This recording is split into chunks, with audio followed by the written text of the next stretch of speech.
नमो अरिहन्ताणं नमो सिद्धाणं नमो आयरीयाणं नमो उवज्झायाणं नमो लोये सव्यसाहुणं मङ्गलं भगवान् वीरो मङ्गलं गौतमो गणी मङ्गलं कुन्दकुन्दाद्यो जैनधर्मोऽस्तु मङ्गलम् सर्वमङ्गलमाङ्गल्यं सर्वकल्याणकारकं प्रधानं सर्वधर्माणां जैनं जयतु शासनम् अज्ञानतिमिरान्धानां ज्ञानाञ्जनशलाकया चक्षुरुन्मीलितं येन तस्मै श्रीगुरुवे नमः।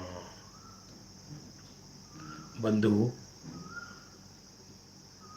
समाधि मरण का प्रकरण पूरा हो चुका था। अब ब्रह्मचारी रायमल जी कृत चर्चा संग्रह, ये चुने हुए प्रश्नोत्तर हैं। संकलन किया पंडित गंभीर चंद्र जैन, अलीगंज, नाम सुना होगा। डॉक्टर योगेश जी के पिताश्री। और ये ब्रह्मचारी रायमल जी कौन हुए हैं? टोडरमल जी के अभिन्न साथी, टोडरमल जी के अभिन्न साथी ब्रह्मचारी रायमल जी हुए हैं, जो कि टोडरमल जी के साथ वो जो टोडरमल जी लिखते थे वो बाँचते थे उसको। इसलिए एक विशिष्ट पुरुष की ये चर्चा संग्रह है। आप कहोगे कौन सी अनुयोग का ग्रंथ है? तो चारों अनुयोग का ग्रंथ है ये, चारों। इसमें कोई विषय बंधे हुए नहीं है, बल्कि सत्य तो ये है कि कभी कोई चर्चा है तो कभी प्रथमानुयोग की है, तो कभी चरणानुयोग की चर्चा है, तो कभी द्रव्यानुयोग की चर्चा है। लेकिन सारी चर्चाएं बहुत उपयोगी है, काम की है, जिनको सुनकर ज्ञान और वैराग्य का पोषण होता है। हम पहले दिन पूरा मंगलाचरण करेंगे इसका, फिर कल से पहला छंद मंगलाचरण का और अंतिम छंद पढ़ा करेंगे।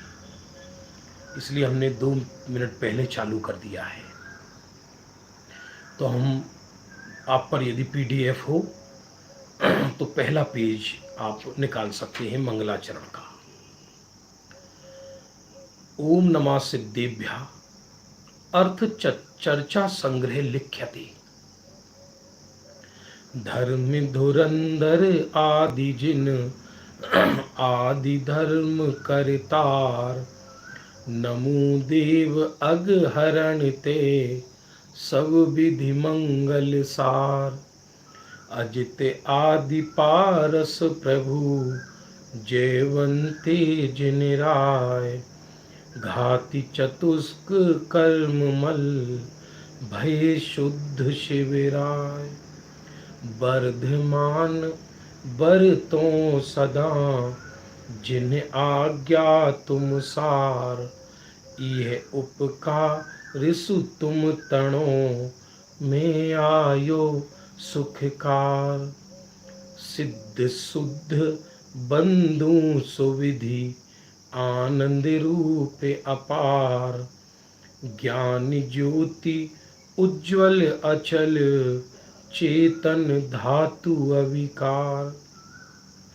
जिन मुख ते उत्पन्न भई स्याद बाद सुख देन, आनंद धार अमोघ रस भवि जीवन सुख चैन।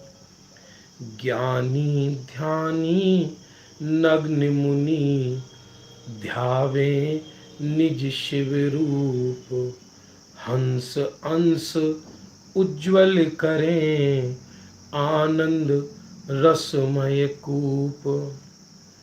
जिन शासन बरतों सदा आनंद सुर से अपार, दया सुधावे हित ललित, भवि जीवन सुखकार। मंगल कर जे अगहरण, हैं जिनके सब नाम। निस्बासर सुमरू सदा, सरे सवे निज काम। ब्रह्मचारी रायमल जी कृत, टोडरमल जी के मित्र कहो, शिष्य कहो, अभिन्न साथी कहो। तो जो टोडरमल जी साहब त्रिलोक सार, गोमट सार की जब वो टीका लिख रहे थे, तो ब्रह्मचारी रायमल जी उसको पढ़ रहे थे।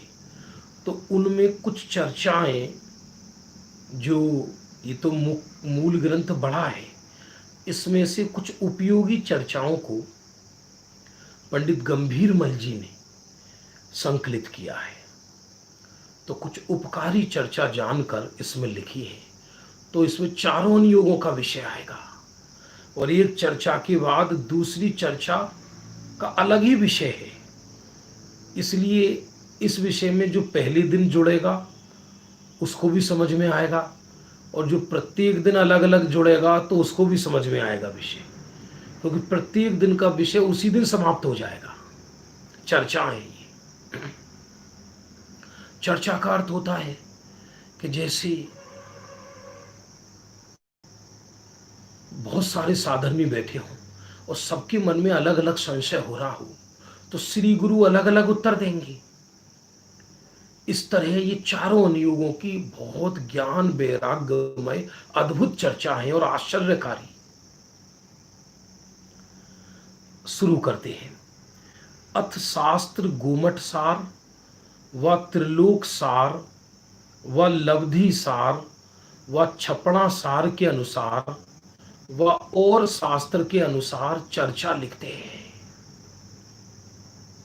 माने कोई ये गप्प नहीं चल रहा, साधर्मियों को तो परस्पर चर्चा ही चाहिए।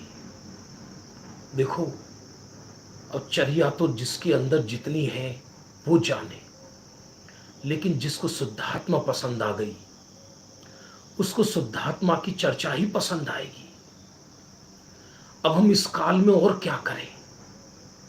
33 सागर तक अगले भव से मोक्ष जाने वाले देव अब पुनरुक्त तत्व चर्चा करते हैं, अर्थात उनकी चर्चा रिपीट नहीं होती, इतना जनागम है। तो ज्ञानी को क्या चाहिए? परस्पर चर्चा ही चाहिए। टोडरमल जी ने रहस्यपूर्ण चिट्ठी में लिखा, मिलना तो जब होगा तब होगा।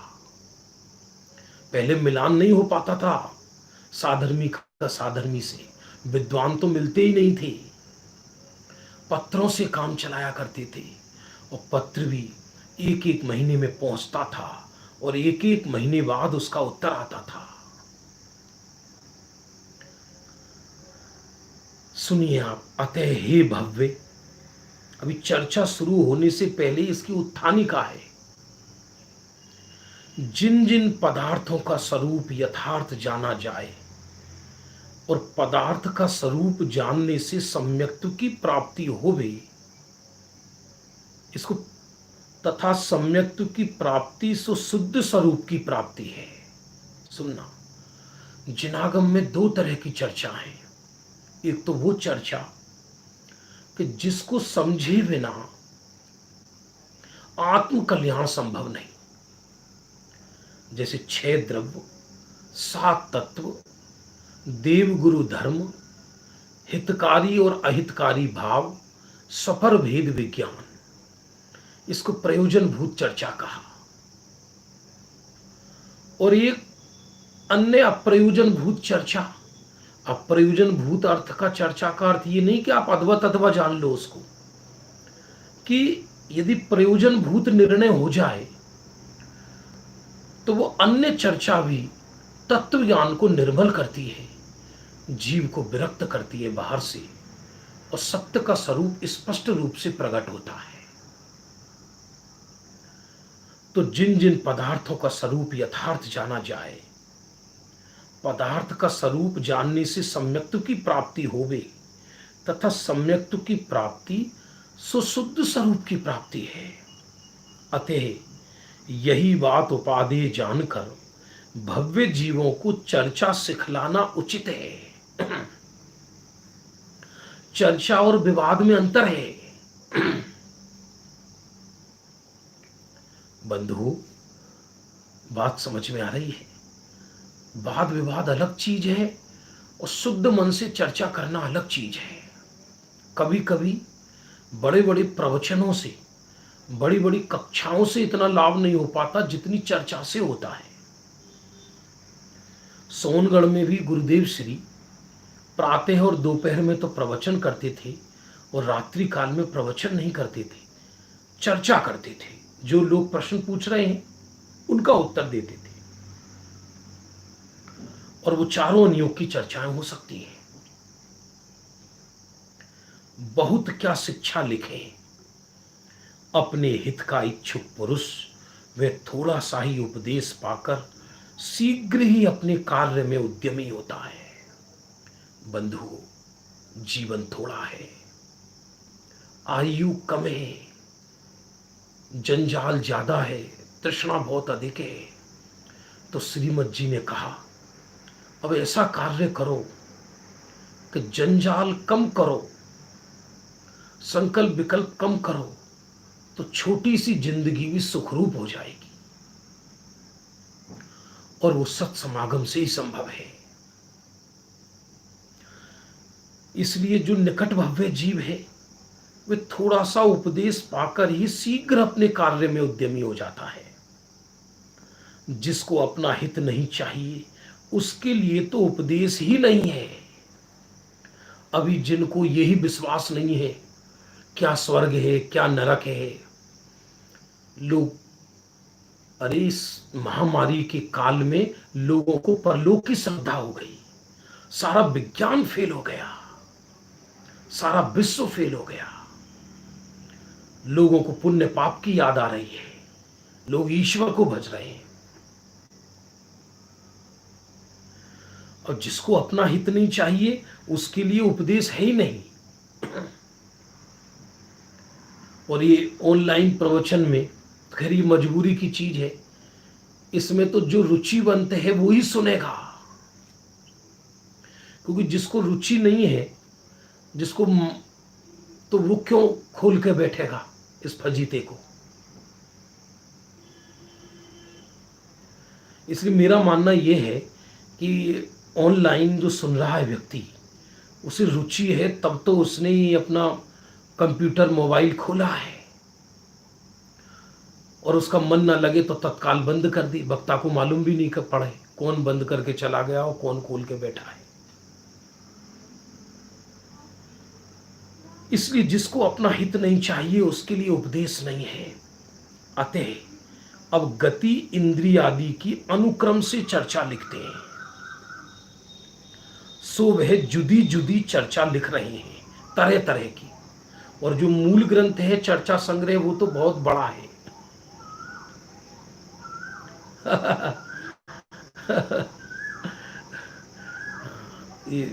एक बहन लिख रही है, ये फजीता नहीं, ये तो सुख का मार्ग है। ये तो सत्य है, लेकिन कई लोग इसको फजीता भी बोल रहे हैं। ऐसा होता है जब किसी चीज की अधिकता हो जाती है तो व्यक्ति को उसकी रुचि नहीं लगती।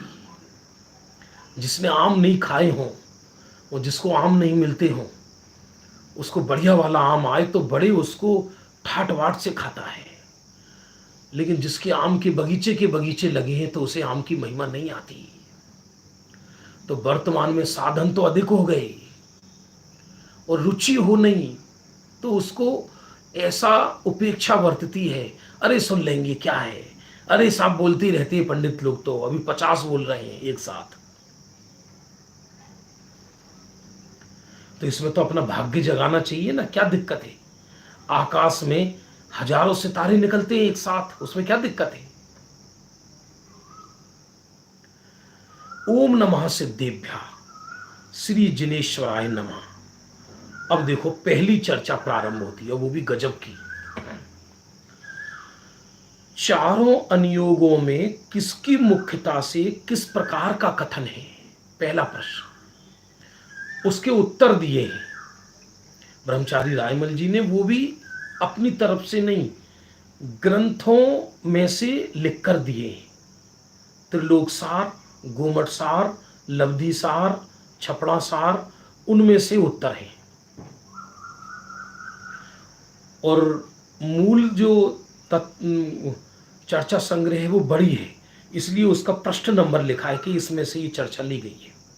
इसमें मुख्य मुख्य चर्चाओं को लिया है जो हम सबकी समझ में आ सके। कई लोग प्रश्न करते हैं हमें पहले कौन सा अनुयोग पढ़ना चाहिए, हमें पहले कौन सा अनुयोग पढ़ना चाहिए। हमारा आपसे पूछना है, एक व्यक्ति भोजन कर रहा है, उसमें मिठाई है, नमकीन है, दाल है और रोटी है, पहले कौन सा खाना चाहिए? ये कोई नियम है क्या कि पहले कौन सा खाना चाहिए? या किसी मेहमान के यहाँ जाएं और वो ये कहे कि नहीं पहले मिठाई खाओ वरना गोली मार दी जाएगी, ऐसा है क्या? फिर इसका उत्तर क्या है? जिसको जिससे संतोष होता हो, जिसका भूख जिससे मिटती हो, वो पहले उस चीज का सेवन कर ले। तो यहां तो कह रहे हैं कि चारों नियोगों में किसकी मुख्यता है? तो प्रथमा नियोग में अलंकार की मुख्यता है। टोडर मल जी के मोक्षमार्ग प्रकाशक में से लिए चर्चा। प्रथमा नियोग में अलंकार की मुख्यता है, माने उसमें अतिशयोक्ति वर्णन करते हैं। कर्णानुयोग में गणित की मुख्यता है। जैसे हम कहते हैं ना कर्णानुयोग, तो वहां कर्ण का अर्थ गणित होता है। वहां गणित ना हो तो कर्णानुयोग नहीं समझ सकते।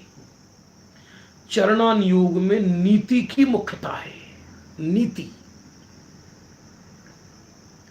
आज जैसे मैं एक नीति पढ़ रहा था, समाधि घूम रही है दिमाग में मेरे 20 दिन से, कि जो समाधि लेने वाला वक्ता है,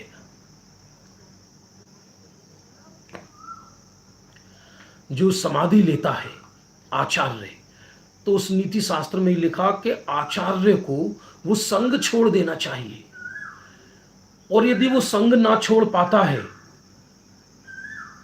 तो विवाह करने में इतना पाप नहीं, ऐसा लिखा उसमें। हम सुन के विवाह करे चाहे कुछ भी करे, पर संग में रहने से लाभ नहीं, अंतिम समय के लिए, ये लिखा भगवती आराधना में।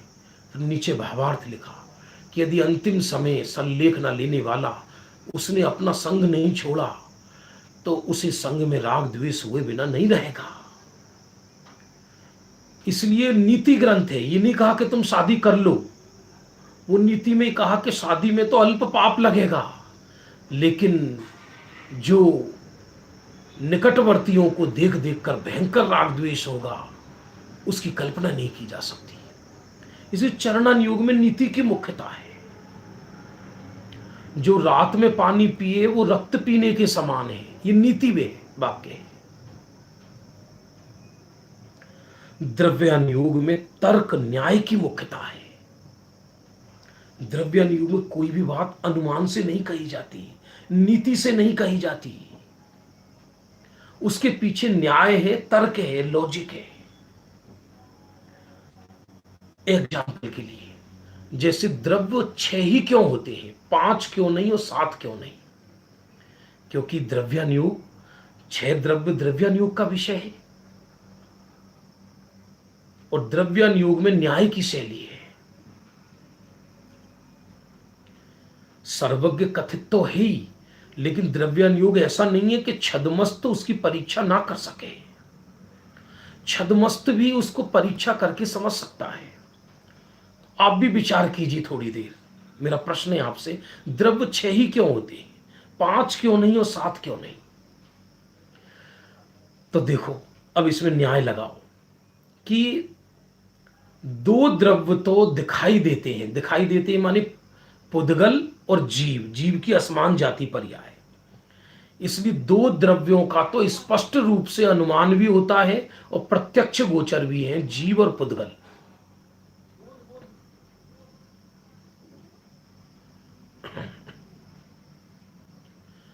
एक बीच में प्रश्न आ गया, उसका भी समाधान कर देता हूं। जिसको कुछ ज्ञान नहीं है उसको पहले प्रथमा नियोग पढ़ना चाहिए क्या? ये नियम नहीं है, ये नियम नहीं है। ऐसा भी हो सकता है कि किसी को पहले सीधा द्रव्यानुयोग से ही तत्व ज्ञान हो जाए और सम्यक दर्शन हो जाए, और ऐसा भी हो सकता है कि किसी को प्रथमानुयोग पढ़ने से ही दृष्टि अंतर्मुखी हो जाए। ऐसा भी हो सकता है। आप आश्चर्य करोगे, बात सुनो जरा बंधुओं। भगवान के समव शरण में गणधर भी बैठे हैं, 63 रिद्धि के धारी, और ऐसे भी जीव बैठे हैं जिनको अंतर मुहूर्त बाद केवल ज्ञान होगा। द्वादशांग के धारी सौधर्म इंद्र भी बैठे हुए हैं, और उसी भगवान की बारह सभा में कछुआ भी बैठा है, सर्प भी बैठा है, गाय भी बैठी है, शेर भी बैठा है, जिसको आत्मा शब्द नहीं आता। लेकिन भगवान की दिव्य ध्वनि सबके लिए एक जैसी खिलती है।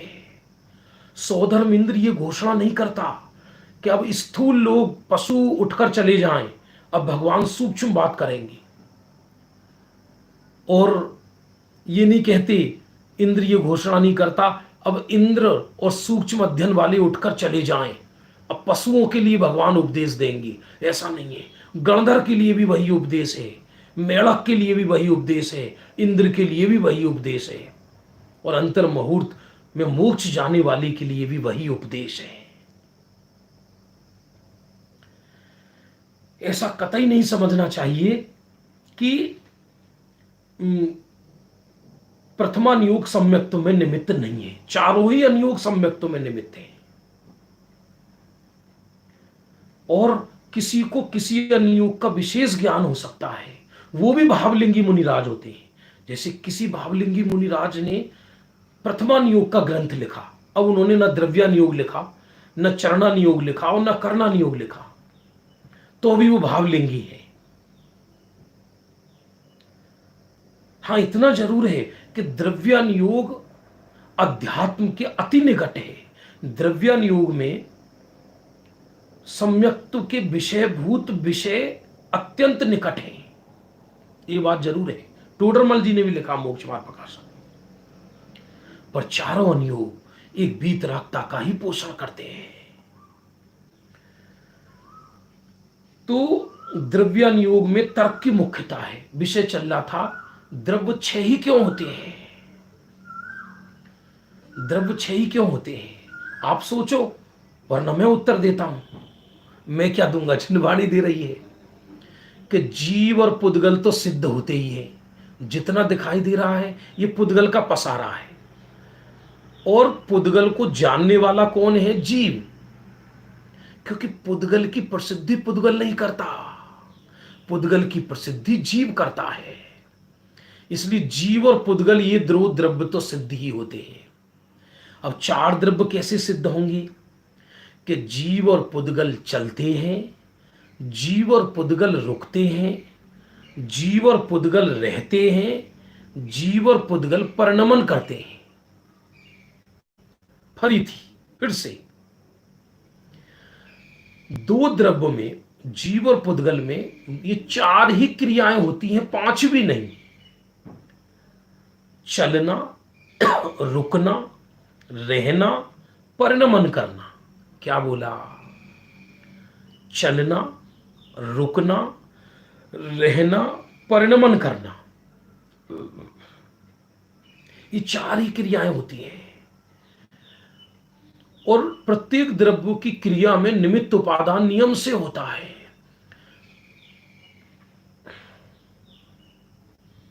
तो चलने में कौन निमित्त हुआ? चलने में कौन निमित्त हुआ? कि धर्म द्रव्य। रुकने में कौन निमित्त हुआ?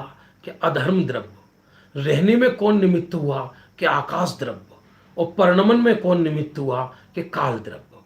इसलिए जीव और पुद्गल की सिद्धि होने के बाद इन 4 द्रव्य की भी ऑटोमेटिक सिद्धि हो जाती है। इसलिए लिखा कि द्रव्यानुयोग में तर्क और न्याय की मुख्यता है। और बंधुओं, ये मत समझना कि किसी आचार्य ने प्रथमानुयोग और चरणानुयोग का ग्रंथ लिख दिया तो वो आचार्य छोटे हो गए। जिन कुंद कुंद आचार्य भगवान ने समय सार जैसा महापरमागम भरत क्षेत्र का उत्कृष्ट ग्रंथ लिखा, उन्हीं कुंद कुंद परमात्मा ने भगवान की 10 भक्ति लिखी है। भक्ति सुना है कभी आपने? भक्ति लिखी है, भक्ति।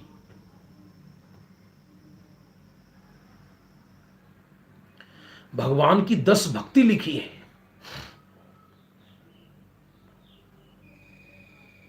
जो पंच कल्याणकों में पढ़ी जाती है। शांति भक्ति, समाधि भक्ति, निर्वाण भक्ति, ये सब लिखी है। जो अपन निर्वाण कांड पढ़ते हैं, वो निर्वाण कांड उसी निर्वाण भक्ति का ही अनुवाद है जो कुंद कुंद आचार्य ने लिखी है। और जिन अमृतचंद्र आचार्य ने आत्मख्याति उत्कृष्ट टीका लिखी है, उन्हीं अमृतचंद्र आचार्य देव ने पुरुषार्थ सिद्धि उपाय ग्रंथ लिखा है। जो आचार्य अमृतचंद्र देव ये कह रहे हैं कि राग पुद्गल है, पुद्गल के लक्ष्य से होता है, वही अमृतचंद्र आचार्य देव पुरुषार्थ सिद्धि उपाय ग्रंथ में ये कह रहे हैं कि मद्य मांस मधु छोड़ो, वही अमृतचंद्र आचार्य देव। इसलिए ऐसा दिमाग में इंप्रेशन नहीं बनाना चाहिए कि प्रथमा नियोग का ग्रंथ जो लिखे वो आचार्य छोटे हो गए, ऐसा नहीं है। अलग अलग योग्यता होती है, किसी में किसी अंग की, किसी में किसी चीज को लिखने की, लेकिन सभी मुनि भगवंत आत्मा का अनुभव करने वाले हैं। आगे छठे गुण स्थान में मुनि के सर्व कसायों का त्याग कहा, सो वे चरणा नियोग की अपेक्षा से कहा, तथा 11वें आदि गुण स्थानों में कसाय का और हिंसा का त्याग कहा, सो वे करना नियोग की अपेक्षा से कहा। अद्भुत अद्भुत चर्चा है ये। आप सब साधर्मी हैं, तो चारों अनुयोगों का यदि आपको समायोजन होगा तो कहीं कोई दिक्कत नहीं आएगी। चरणान योग में यह कहा कि मुनिराज सर्व कसायों के त्यागी हैं, पर करणान योग में 10वें गुण स्थान तक कसाय कही, और 11वें और 12वें में कसाय का त्याग कहा, वो करणान योग की अपेक्षा से कहा, क्योंकि अभी संजुलन कसाय है, पर संजुलन का भी मंद मंदतर और मंद तम उदय चलता है। करणान योग में तो केवल ज्ञान के जानपने की मुख्यता रूप तारतम्यता को लिए हुए वर्णन है। करणान योग में जैसा केवलियों ने देखा वैसा वर्णन है करणान योग में। आप जानते हो करणान योग भी जीव के सम्यक्त्व में कैसे निमित्त बनता है कि बीतराग सर्वज्ञ देव द्वारा प्रणीत जब करणान योग की सूक्ष्म वर्णन जीव पढ़ता है तो उसे सर्वज्ञ पर विश्वास होता है, और जैसे सर्वज्ञ पर विश्वास हुआ तो उसे सर्वज्ञ स्वरूपी आत्मा पर विश्वास होता है। ये बात समझना, चारों अनुयोग में कोई भी ग्रंथ पढ़े जब सम्यक दर्शन होगा उसे आत्मा की महिमा से होगा और आत्मा को विषय बनाने पर ही होगा। जो सुबह विषय चलेगा हमारा, आज से शुरू किया, द्रव्य दृष्टि प्रकाश, अद्भुत अलौकिक वर्णन है भरत क्षेत्र का, दृष्टि प्रधान सम्यक्त्व का विषय। तो चाहे प्रथमानुयोग पढ़े, चाहे करणानुयोग, चाहे चरणानुयोग, चाहे द्रव्यानुयोग, जब सम्यक्त्व होगा तो उन चारों अनुयोग में से उसे आत्मा की महिमा आएगी, तब वो आत्मा को विषय बनाएगा। चरणानुयोग में अपने आचरण की मुख्यता लिए है। चरणानुयोग ये कहता है क्रिया सुधारो। इसका अर्थ क्या है? सुबह चल रहा है 8:15 से 9 बजे तक, आज प्रारंभ किया था फिर से। तो चरणानुयोग अपने आचरण की मुख्यता लिए है। दौलत राम श्रावकाचार्य में लिखा, जो घास पर चलते हैं, घास पर पैर रखते हैं, फिर से सुनना, वो इतना बड़ा पाप करते हैं जैसे गर्भवती मां के पेट पर हथौड़ा मारा हो। ओहो,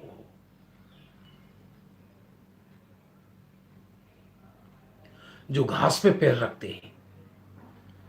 और द्रव्यान योग ये कहता है कि द्रव्यान योग ये कहता है कि आत्मा पर की क्रिया कर नहीं सकता। अब कैसे समायोजन हो? लेकिन दोनों में विरोध नहीं है, क्योंकि द्रव्यान योग ने मूल सिद्धांत बताया कि एक द्रव्य दूसरे द्रव्य का कर्ता नहीं है। और ऐसा जिसको ज्ञान नहीं है वो अज्ञान पूर्वक उसको रागादि परिणाम होते हैं, हिंसादि के परिणाम होते हैं, तब वो अविवेक पूर्वक क्रियाएं करता है।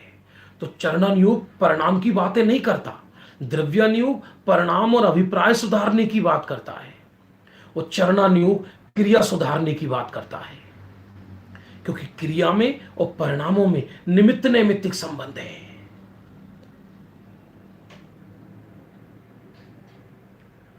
बंधु, विचार तो करना पड़ेगा। द्रव्यान योग में भाव दीपिका में पंडित कासलीवाल जी साहब ये फरमाते हैं, सर्व पुद्गल एक है, पुद्गल में भेद बुद्धि करना मिथ्यात्व का कारण है। कोई पुद्गल अच्छा, कोई पुद्गल बुरा, ऐसा मानना ये मिथ्यात्व का कारण है। लेकिन चरण और इसको चरणान योग पर घटा लो आप तो दिक्कत खड़ी हो जाएगी। यदि सभी पुद्गल एक हो गए तो रबड़ियों गोबर एक हो जाएगा क्या? शीलवान और कुशीलवान एक हो जाएगा क्या? वैश्या और शीलवान स्त्री एक हो जाएगी क्या? इसलिए चरणान योग का अभिप्राय स्थूल है, वो क्रिया ही देखता है, उसका काम क्रिया देखना है, क्योंकि लोक व्यवहार क्रिया से चलता है।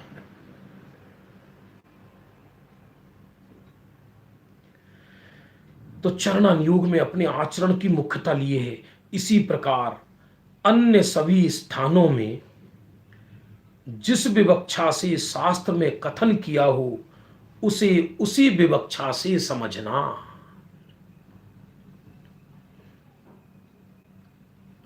जिस विवक्षा से लिखा हो उसी विवक्षा से समझना। हजारों विवक्षाएं बता सकते हैं हम आपको। द्रव्यान योग ये कहता है कि आत्मा केवल ज्ञान की पर्याय का कर्ता नहीं है, और चरणान योग ये कहता है कि क्रिया सुधारो, यदि तुम्हारी क्रिया बेकार है तो नरक जाओगी। क्रिया कोश में लिखा, आलस छोड़ो, क्रिया सुधारो, यदि मोक्ष जाना हो तो। और द्रव्यान योग ये कहता है कि क्रिया का कर्ता नहीं है आत्मा। अब दोनों में बात कैसे कि कोई दिक्कत नहीं है कि वो ज्ञानी को यही श्रद्धा है कि आत्मा पर द्रव्य का कर्ता नहीं हो सकता, ना है। ऐसे ज्ञानी को भूमिका अनुसार पाप छोड़ने का भाव आता है, वह अदवा तदवा क्रिया नहीं करता। गुरुदेव श्री सूखे नीम के पत्ते पर भी पैर नहीं रखते थे। वो गुरुदेव श्री जो 1 घंटे के प्रवचन में 100 बार ये बोले कि दया दान पूजा आदि का कर्ता जीव नहीं है, जड़ की क्रिया जीव नहीं कर सकता, कर करी ने मरी गया, धूल में धर्म न थी, वो गुरुदेव की क्रिया इतनी उत्कृष्ट थी।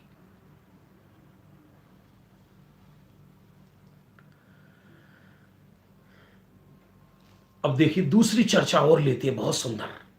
ये अनुयोगों की चर्चा हुई और इसमें क्या सिद्ध निकला कि चारों अनुयोग भगवान ने कहे हैं।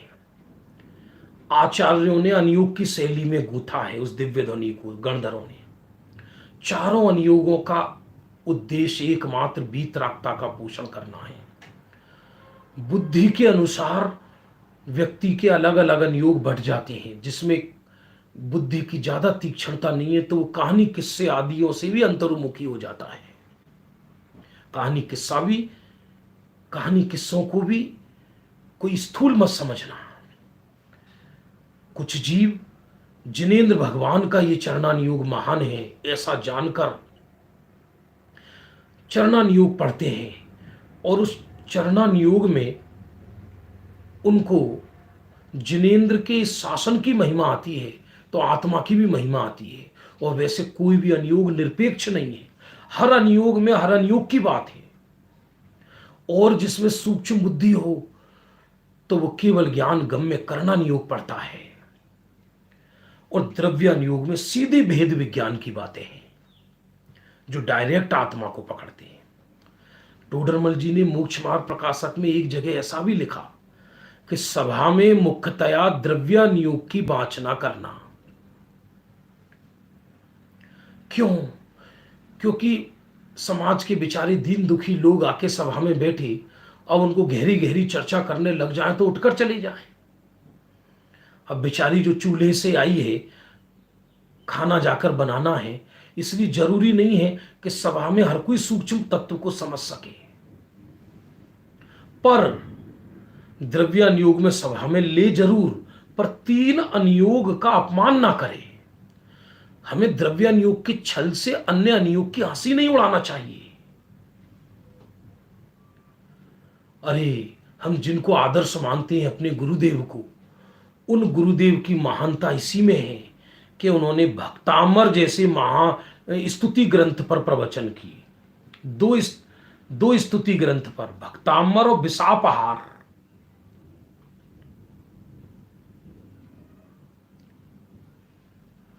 क्या आश्चर्य है!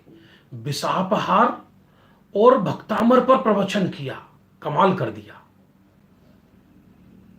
उन्होंने ये नहीं सोचा कि मैं समय सार जैसे महान ग्रंथ पे प्रवचन कर रहा हूं और भक्तामर ग्रंथ पर कैसे प्रवचन करूंगा, लेकिन उन्होंने किया, गुरुदेव ने। इसलिए किसी ग्रंथ को छोटा बड़ा नहीं समझना चाहिए। सभी अनुयोगों में एक शुद्धात्मा की ही चर्चा है। अब आगे आइए चर्चा। देखो, कुछ भाई बहन प्रश्न लिखकर भेजते हैं, लेकिन ये YouTube पर क्या होता है कि जब तक मैं पढ़ूं तब तक वो गायब हो जाता है, इसलिए मैं पढ़ नहीं पाता हूं। ज्यादा छोटी लाइन लिखी हो तो जल्दी पढ़ने में आती है। अब दूसरी चर्चा और अद्भुत है। प्रत्येक तीर्थंकर के 5 ही कल्याणक होने का नियम है या किसी के कम बढ़ भी होते हैं? दूसरी चर्चा।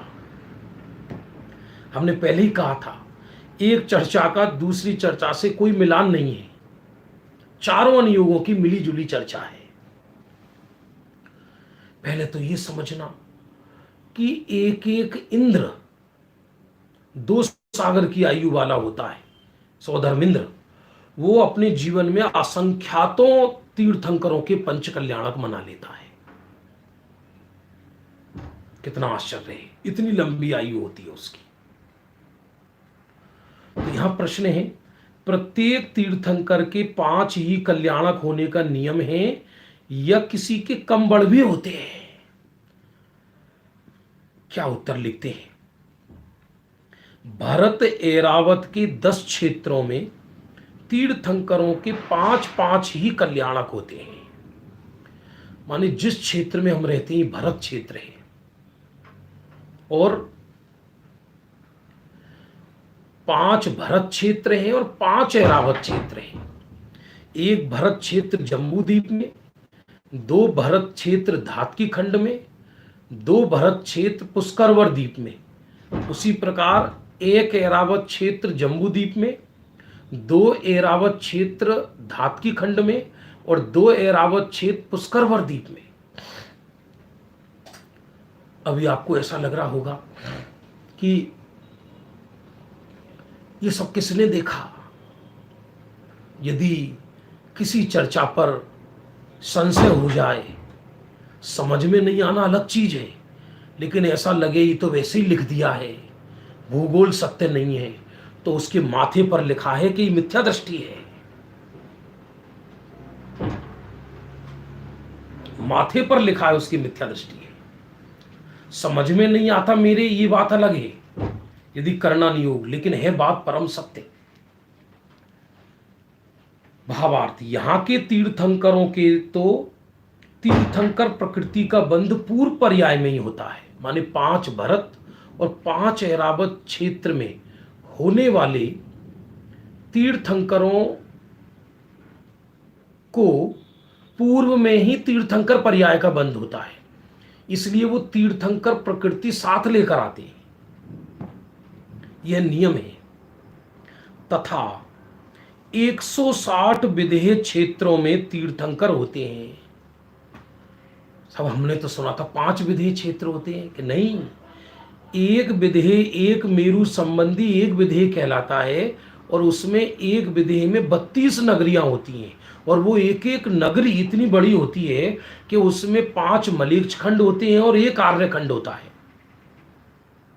और एक नगरी का तीर्थंकर दूसरी नगरी में नहीं जाते।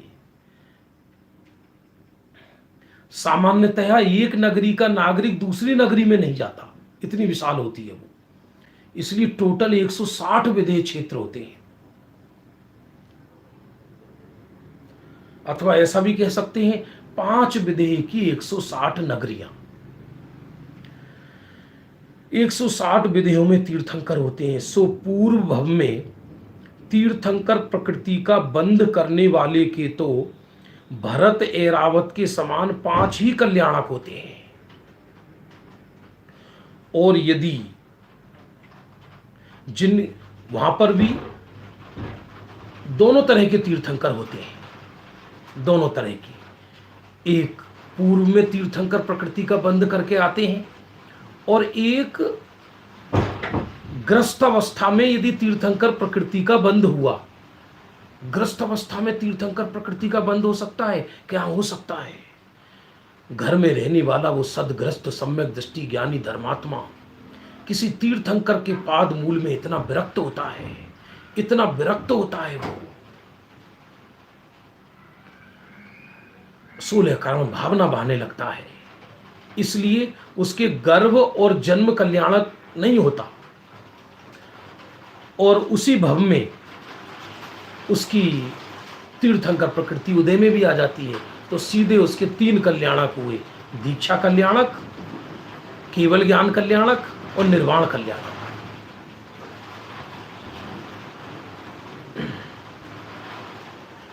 आगे ये जरा हमारे यहाँ भयंकर रूप से बारिश और तूफान जैसा आया है, तो थोड़ा लाइट चली गई है। आप सुनिए, आपको आवाज आ रही है? आवाज आपको आ रही होगी। आ गई लाइट आ गई। बारिश हो रही है बहुत ज्यादा, तूफान आया हुआ है। ऐसा ही चलेगा इस काल में, यही चलेगा। इसलिए बंधुओं, जितनी जल्दी हो सके आत्म कल्याण कर लो, जितनी जल्दी हो सके आत्म कल्याण करो। बाहर की स्थिति सही नहीं है, ये संक्रमण काल चल रहा है, दुनिया बदल रही है, आयु थोड़ी है। तो ये विषय पूरा करते हैं, देखिए।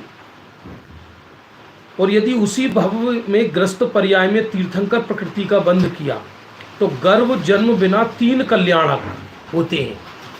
और यदि मुनि अवस्था में बंध किया है तीर्थंकर प्रकृति का, और उसी भव से उसे निर्वाण जाना है, तो उनके केवल ज्ञान और निर्वाण 2 ही कल्याणक होते हैं। उसके केवल ज्ञान और निर्वाण 2 ही कल्याणक होते हैं। इस तरह से 5 कल्याणक वाले केवली, 3 कल्याणक वाले केवली और 2 कल्याणक वाले केवली होते हैं। हमारे भरत और ऐरावत क्षेत्र में जो तीर्थंकर होते हैं, फिर से सुनना, वो तीर्थंकर तो नियम से 5 कल्याणक वाले ही होते हैं, पर विदेह क्षेत्र में होने वाले तीर्थंकर 3 कल्याणक वाले भी हो सकते हैं, और 2 कल्याणक वाले भी हो सकते हैं, और 5 कल्याणक वाले भी हो सकते हैं। ये तीर्थंकर केवली की बात चल रही है। सामान्य केवली की तो कोई बात ही नहीं है। सामान्य केवली का तो गर्भ कल्याणक होता ही नहीं है, जन्म कल्याणक होता ही नहीं है, और दीक्षा कल्याणक भी नहीं होता। क्योंकि साधारण व्यक्ति दीक्षा ले, और दीक्षा लेने के बाद तप करके कर्म काट के मोक्ष चला जाए। इसलिए हमारे भरत और ऐरावत क्षेत्रों से साधारणतया साधारण जीव भी 2 कल्याणक करके मोक्ष जा सकता है। पर बंधु, ये याद रखना, ऐसा कुछ नहीं है। कि 5 कल्याणक वाले केवली बड़े, 3 कल्याणक वाले छोटे, 2 कल्याणक वाले और छोटे, ऐसा नहीं। जिसको अनंत दशा हो गई उसको सिद्ध दशा नियम से होती है। इसलिए सभी केवलियों के आंतरिक वैभव एक जैसे होते हैं। मुख केवली हो, सातिशय केवली हो, साधारण केवली हो, नहीं, 4 केवली की बात नहीं है। चार की बात नहीं है। या तो 3 कल्याणक, या तो 5 कल्याणक वाले होंगे, या 3 कल्याणक वाले होंगे, या 2 कल्याणक वाले। ऐसा 2 कल्याणक तो किसी नियम से होंगे ही होंगे मोक्ष जाने वाले, चाहे वो विदेह क्षेत्र का है, चाहे वो भरत क्षेत्र का है, चाहे उपसर्ग केवली हो, चाहे अंतःकृत केवली हो। ये समस्त केवली अंतरंग में एक जैसे वैभव वाले होते हैं। और ऐसे हम केवलियों का स्वरूप समझें, मुझ में भी केवल ज्ञान की अनंत शक्ति है, ये भावना भाएं। हाँ, एक प्रश्न आया, क्या विदेह क्षेत्र में तीर्थंकर की आयु 1 कोटि पूर्व की होती है? हाँ, विदेह क्षेत्र में तीर्थंकरों की आयु 1 कोटि पूर्व की होती है। अरे तीर्थंकर छोड़ो, वहां के नागरिकों की आयु भी ऐसी होती है मैक्सिमम। और ये जो 20 तीर्थंकर होते हैं, जिसे अपन बिहरमान कहते हैं, बिरह जो बिहार कर रहे हैं, गुरुदेव उनको जीवंत स्वामी कहते थे। वो सब नियम से 1 कोटि पूर्व की आयु वाले होते हैं। और तारतम्यता से वहाँ के जो नागरिक होते हैं वो जघन्य आयु वाले भी होते हैं, उत्कृष्ट आयु वाले भी होते हैं। पर जो तीर्थंकर होते हैं वो 1 कोटि पूर्व आयु वाले होते हैं। अब बारिश तेज हो रही है, हवा बहुत तेज चल रही है। शेष चर्चा तीसरे चर्चा कल करेंगे। बहुत गजब का चर्चा है वो, पहले से बता देता हूं मैं। तीर्थंकर भगवान सामायिक और प्रतिक्रमण क्रिया करते हैं या नहीं करते, और क्यों नहीं करते, ये बहुत अच्छी चर्चाएं आएंगी और आपको बहुत आनंद आएगा, मन लगेगा। और स्वाध्याय में मन लगना माने शुभ लक्षण है, और इससे अधिक क्या चाहिए। देह को छूटना होगा तो छूट जाएगी। अपन भगवान की बात सुनते सुनते आत्मा का कल्याण करें, अंतरोन्मुखी हो, इसी भावना के साथ अभी की बात समाप्त होती है। प्रातःकाल मिलेंगे 8:15 बजे। द्रव्यानुयोग की अद्भुत चर्चा, 160 विदेह क्षेत्र कल बताऊंगा। अभी प्रश्न आया है, बहुत तूफान आया हुआ है हमारे यहाँ। जावाणी के ज्ञान ते सूझे लो कालो, सोवाणी मस्तक नमु सदा देखती हूँ धो।